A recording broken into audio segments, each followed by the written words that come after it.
Hello everyone. तो आज मैं आपके लिए लेकर आई हूँ हमारे क्लास 12th के हिंदी के क्या रेडियो नाटक किस तरीके से, अगर हमें एग्ज़ाम में आया कि रेडियो नाटक पर चलो, मैं तुम्हें बताती हूँ रेडियो नाटक क्या होता है। रेडियो नाटक जैसे हम रेडियो पर कोई नाटक है उसे दृश्य में तो हमें नहीं दिखता रेडियो नाटक में, तो हम उसे सुन सकते हैं।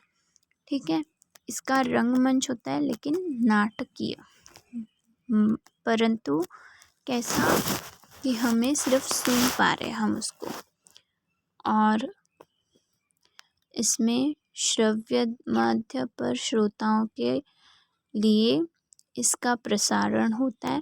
इसलिए जो रेडियो नाटक रंगमंच की सीमाओं से मुक्त होता है। आशय होने के कारण जहाँ रेडियो नाटक में कुल कमी आ जाती है, वहीं इसके अनुमुक्त ऊंधन की कुछ संभावनाएं भी बन जाती है। फैंटेसी या रम्य कल्पना रेडियो नाटक का प्रिय क्षेत्र है। ठीक है, और मंच आशय यह है कि जो मंच पर जैसा दृश्य नहीं दिखाया जाता, क्योंकि ये हम सुनकर उसे अनुभव कर सकते हैं कि किस तरीके से रेडियो नाटक दर्शाया जा तो नहीं रहा है लेकिन सुनाया जा रहा है। उसमें भी सेम यही है ना कि अगर आप देखो कोई मूवी देख रहे हो लेकिन उसको देखो मत, सिर्फ उसे सुनो, उसे हम कह सकते हैं। और रेडियो में भी आजकल बहुत सारे, या पहले टाइम में काफ़ी आते थे नाटक, और अभी भी आते हैं काफ़ी चैनल्स में रेडियो के, तो होते हैं रेडियो नाटक।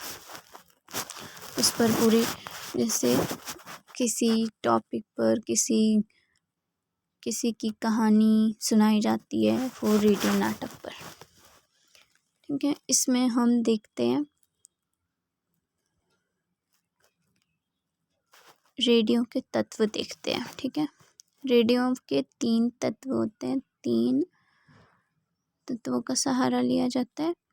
भाषा, एक तो जो आप भाषा प्रयोग कर रहे हो वो, ध्वनि और संगीत, ये 3 चीज़ें।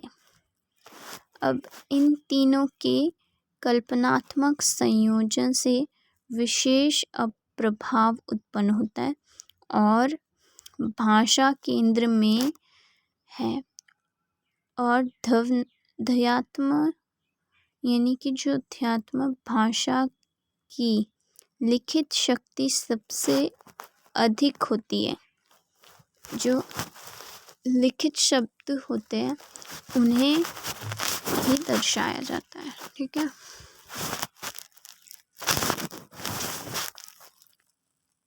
फिर हमारा आता है शब्द प्रयोग, जिसका उच्चारण अभिनय संपन्न, अभिनय हो लेकिन दर्शाने वाला नहीं, सुन के हम वो दर्शाते हैं, हम उसे सिर्फ सुन सकते हैं, वो होता है रेडियो नाटक। जैसे मंच पर होता है वो नहीं, बिना मंच का केवल वाचक अभिनय ही श्रव्य माध्यम पर होता है, यानी कि सिर्फ हमारे श्रव्य माध्यम, आप श्रव्य का यूज़ कर सकते हो कि सिर्फ हम सुनकर उसका केवल अभिनय का यूज़ करते हैं लोग। फिर आता है संगीत दृश्य परिवर्तन के लिए उपयोग हो जाता है। उसमें अगर कोई दृश्य में दिखाया जा रहा है, संगीत थोड़ी ट्यूनिंग में दिखा देंगे, और इसके साथ ही संवाद के बीच में भी आ सकते हैं। आप कोई संवाद कह रहे हो, उसके बीच में भी आपको संगीत आ सकता है, और इसके अंतराल पर भरने एवं विषय वस्तु और कथन के अनुरूप वातावरण का निर्माण करने में भी सहायक होता है।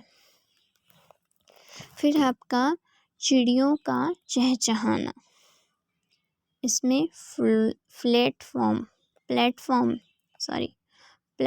का शोर, और कांच का टूटना या तेज हवाओं का प्रभाव, ध्वनि, ऐसी चीज़ें हैं। चिड़ियों को चहचहाना, हम सुनकर इन सभी चीज़ों को ऑब्जर्व करते हैं। और प्लेटफॉर्म का शोर या कांच का टूट जाना, ऐसी चीज़ें इसके